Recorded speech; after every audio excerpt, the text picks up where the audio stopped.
अध्याय 5 सबक 5 अमीर लोग पैसे का आविष्कार करते हैं। संसार में अक्सर चतुर नहीं, साहसी लोग आगे बढ़ते हैं। पिछली रात मैंने लिखने के काम से फुर्सत निकाली और अलेक्जेंडर ग्राहम बेल के जीवन पर आधारित टीवी कार्यक्रम देखा। उस वक्त बेल ने अपने टेलीफोन का पेटेंट कराया था और उनके इस नए आविष्कार की मांग बहुत ज्यादा होने की वजह से वो बहुत परेशान थे। ज्यादा बड़ी कंपनी की जरूरत महसूस होने पर वो उस जमाने की नामी कंपनी वेस्टर्न यूनियन के पास गए और उनसे पूछा कि क्या वो उनके पेटेंट तथा छोटी सी कंपनी को खरीदेंगे। इस पूरे सौदे के बदले में वो $1,00,000 चाहते थे। वेस्टर्न यूनियन के प्रेसिडेंट ने उनकी खिल्ली उड़ाते हुए इस प्रस्ताव को ठुकरा दिया और कहा कि वो बहुत ज्यादा कीमत मांग रहे हैं। बाकी इतिहास है। एक $multi-billion उद्योग का उदय हुआ और AT&T नामक कंपनी का जन्म हुआ। अलेक्जेंडर ग्राहम बेल के कार्यक्रम के ठीक बाद शाम के समाचार आ गए। समाचारों में एक स्थानीय कंपनी में छंटनी की खबर थी। कर्मचारी नाराज थे और शिकायत कर रहे थे कि कंपनी के मालिक अन्याय कर रहे हैं। फैक्ट्री के सामने लगभग 45 साल की उम्र का एक मैनेजर अपनी पत्नी और 2 बच्चों के साथ खड़ा था। इस मैनेजर को नौकरी से निकाल दिया गया था और वो अपने परिवार के साथ फैक्ट्री के सुरक्षा कर्मियों से गुजारिश कर रहा था कि वो उसे मालिकों से बात करने दें ताकि वो उसे निकालने पर पुनर्विचार करें। उसने उसी समय एक मकान खरीदा था और उसे डर था कि कहीं वो उसे गंवा न दे। कैमरा उसकी याचना पर केंद्रित था ताकि पूरा संसार इस दृश्य को देख ले। ये कहने की जरूरत नहीं है कि इस पर मेरा ध्यान केंद्रित हो गया। सन 1984 से मैं सिखाने के पेशे में हूं। ये एक बेहतरीन और पुरस्कारदायक अनुभव रहा है। ये एक विचलित करने वाला पेशा भी रहा है क्योंकि मैं हजारों लोगों को सिखा चुका हूं और मैं सभी में एक साझी बात देखता हूं जिनमें मैं भी शामिल हूं। हम सभी में जबरदस्त क्षमताएं होती हैं और हमें प्रकृति से बहुत से गुणों का वरदान मिलता है, लेकिन एक चीज हम सभी को किसी न किसी हद तक पीछे रोक कर रखती है। ये है खुद के बारे में शंका। तकनीकी जानकारी की कमी हमें उतना पीछे रोक कर नहीं रखती है जितना कि आत्मविश्वास की कमी। कई लोग दूसरों के मुकाबले इसके ज्यादा शिकार होते हैं। हम में से ज्यादातर लोग जानते हैं कि एक बार कॉलेज से निकलने के बाद कॉलेज की डिग्रियां या अच्छे ग्रेड उतने महत्वपूर्ण नहीं रह जाते हैं। शैक्षणिक जगत से बाहर के असल संसार में ग्रेड से ज्यादा महत्वपूर्ण किसी चीज की जरूरत होती है। मैंने इसे कई नामों से पुकारे जाते हुए सुना है। जज्बा, बहादुरी, दम, कलेजा, साहस, दुस्साहस, चालाकी, हिम्मत, लगन और दमक। इस चीज पर कोई भी लेबल लगा दिया जाए, ये अंततः किसी के भविष्य पर उसके स्कूल के ग्रेड से ज्यादा असर डालती है। हम में से प्रत्येक के भीतर इन साहसिक, लगनशील और हौसले वाले चरित्रों में से एक होता है।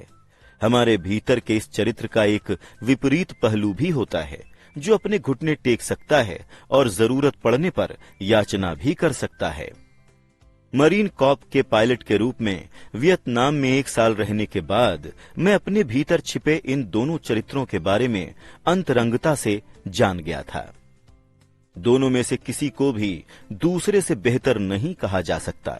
बहरहाल शिक्षक के रूप में मैंने पहचाना कि बहुत ज्यादा डर और अपनी क्षमताओं पर शंका ही इंसान की प्रतिभा के सबसे बड़े दुश्मन होते हैं। ये देखकर मेरा दिल टूट जाता है कि विद्यार्थी जवाब तो जानते थे, लेकिन उनमें जवाब के अनुरूप काम करने का साहस नहीं था। संसार में अक्सर चतुर नहीं, साहसी लोग आगे बढ़ते हैं। मेरा खुद का अनुभव ये रहा है कि वित्तीय प्रतिभा के लिए तकनीकी ज्ञान और साहस दोनों की ही जरूरत होती है। अगर डर बहुत ज्यादा प्रबल है तो प्रतिभा का दमन हो जाता है। अपनी कक्षाओं में मैं विद्यार्थियों को बहुत प्रेरित करता हूं कि वो जोखिम लेना सीखें, बहादुर बने और अपनी प्रतिभा से उस डर को शक्ति व चतुराई में बदल दें। कुछ के लिए ये कारगर होता है जबकि बाकी डर जाते हैं। मुझे एहसास हो चुका है कि पैसों के मामले में ज्यादातर लोग सुरक्षित खेल खेलना चाहते हैं। मैंने ऐसे सवाल सुने हैं, जोखिम क्यों लेना? मैं अपने वित्तीय IQ को विकसित करने का झंझट क्यों पालूं? मुझे वित्तीय दृष्टि से साक्षर क्यों बनना चाहिए? तो इस पर मैं जवाब देता हूं सिर्फ इसलिए ताकि आपके पास ज्यादा विकल्प रहें। आगे विशाल परिवर्तन आने वाले हैं। आने वाले वर्षों में युवा आविष्कारक अलेक्जेंडर ग्राहम बेल जैसे कई लोग आएंगे। बिल गेट्स जैसे 100 लोग होंगे और माइक्रोसॉफ्ट जैसी विशाल व सफल कंपनियां पूरे संसार में हर साल बनेंगी। और इसके अलावा कहीं अधिक दिवालियापन, छटनियां तथा कटौतियां भी होंगी। तो अपने वित्तीय आईक्यू को विकसित करने का झंझट क्यों पालें? इस सवाल का जवाब कोई दूसरा नहीं, सिर्फ आप ही दे सकते हैं। लेकिन मैं आपको इतना बता सकता हूं कि मैं खुद ऐसा क्यों करता हूं। मैं ऐसा इसलिए करता हूं क्योंकि ये जीवित रहने के लिए सबसे रोमांचक समय है। मैं परिवर्तन से डरने के बजाय उसका स्वागत करूंगा।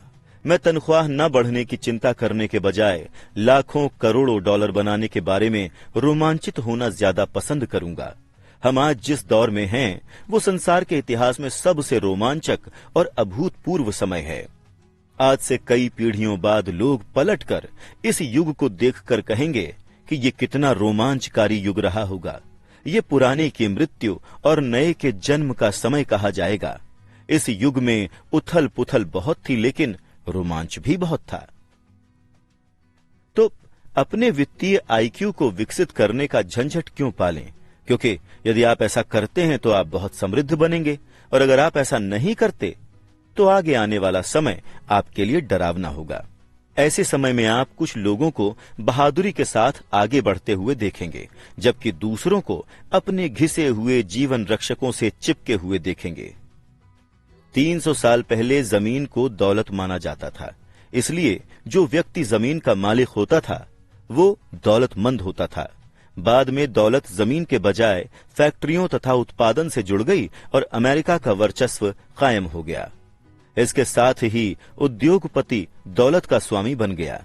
आज दौलत का वास सूचना या जानकारी में है, यानी जिस व्यक्ति के पास सही समय पर सबसे ज्यादा जानकारी होती है वो दौलत का स्वामी होता है।